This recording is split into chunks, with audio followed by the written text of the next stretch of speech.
back to the TK421 collectibles video. There's a lot of stuff about Superman at the minute. I thought I'd go back in time and get JOR-El MMS201. So there's another early one in the Hot Toys lineup of figures. Let's have a look at this. TK421, why aren't you at your post?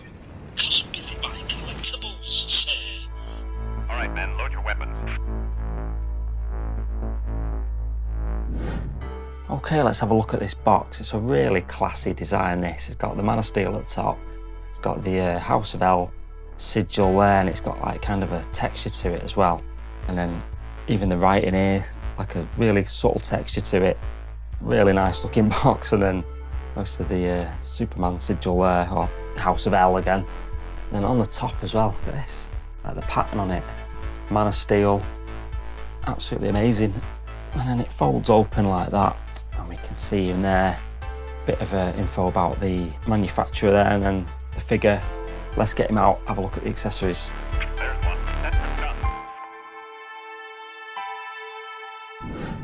Right, accessories are pretty limited on this one, but let's have a look. Right, let's start with the hands. You get a weapon holding one, a couple of fists, and then a skull holding one, and then two relaxed hands on the figure. Pretty basic. So the skull, or the Kryptonian growth codex, whatever it's called, like a relic, that looks ASAP. Do like that. Nice details on it. I didn't really notice at first until I'd like zoomed in on it, but that looks very detailed, very cool. And then we get the Kryptonian gun. Again, looking really good. The details on this, very nice, like the designs on it and stuff. Looking superb, that. And on the flip side, it's just exactly the same, I think, same again. But again, a lot of good detail on there, all weathered up and everything, looking superb.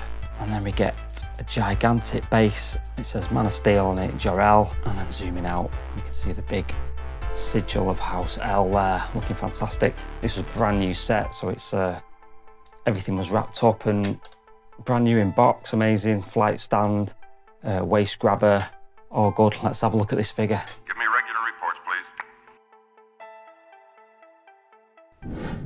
And here is Jor-El with all the wraps, plastic stuff removed off the figure. Looking fantastic, this actually, considering how old it is. Let's zoom in on this head sculpt. Right, so here he is up close. The sculpt is pretty strong, really, especially considering it came out over a decade ago now. So surprised I managed to get this kind of brand new in box, still sealed and everything. Don't know where it's been for like the past decade and a half, but it's amazing to get hold of it, and you get a solid Russell Crowe likeness there, from the beard, the hair detail, absolutely fantastic.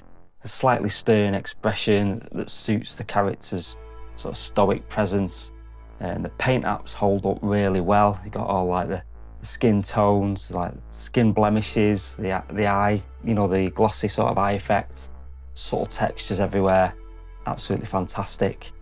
Right, so moving down the figure onto the Kryptonian armour, the sculpted detailing on like the chest plate and the shoulders and everything. It looks absolutely excellent, full of intricate alien patterns and metallic weathering. The House of El emblem is embossed and metallic looking, and the suit doesn't feel like overly bulky. Looks like it walks straight out of Zack Snyder's Krypton. It's absolutely amazing.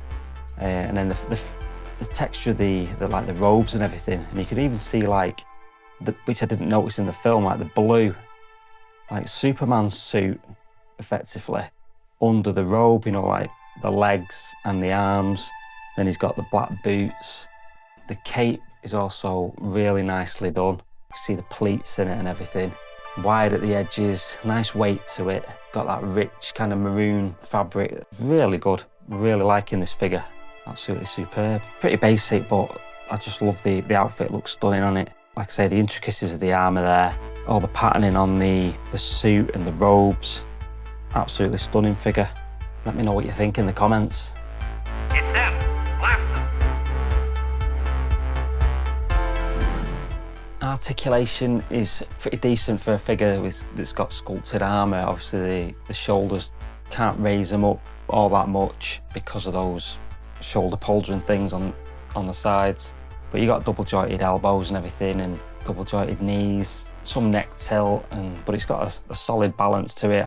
You won't be putting this one in any mad poses anyway, really, because it's more like he's just got that kind of stoic, commanding sort of presence that, yeah, it doesn't need like super articulated body, but you do get that, you do get a good range of motion in it.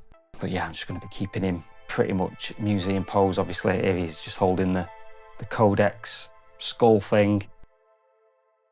So I was saying how good the articulation was, but I've tried to put him in like quite a dynamic pose, and yeah, the body is quite loose actually. Obviously it's an older Hot Toys body. Again, it just makes it even more impressive. Like the newer figures, the bodies are absolutely amazing on them. So yeah, not quite as good as I was hoping, but again, it's just going to be in museum pose, so who cares how, you know, the range of movement on it, not bothered. It looks ace as it is, I think anyway. Let me know in the comments what you think.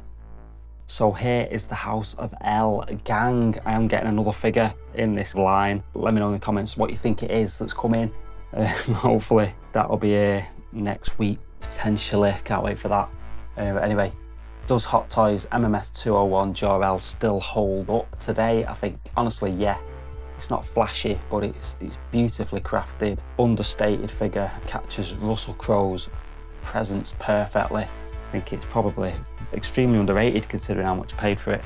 So if you're building a DCEU shelf or you're just a Man of Steel fan, this is a great piece to own, especially now that Hot Toys have returned to DC with newer Superman figures and Batman figures. I'm really looking forward, really hoping that everything crossed that they do a Christopher Reeve reissue of that figure from back in the day. But let me know in the comments anyway, do you think Hot Toys should revisit Jor-El with updated materials and sculpting, or do you think it's alright as it is? Personally, I think that's absolutely spot on. That could maybe do with the rolling eye functionality, but again, I'm not too bothered about that, to be honest. Or updated body would be good. But yeah, like I say, perfect as it is, I think. Want to chat about this or anything else in the collection? I'll see you in the comments. Otherwise, see you in the next video. Take it easy.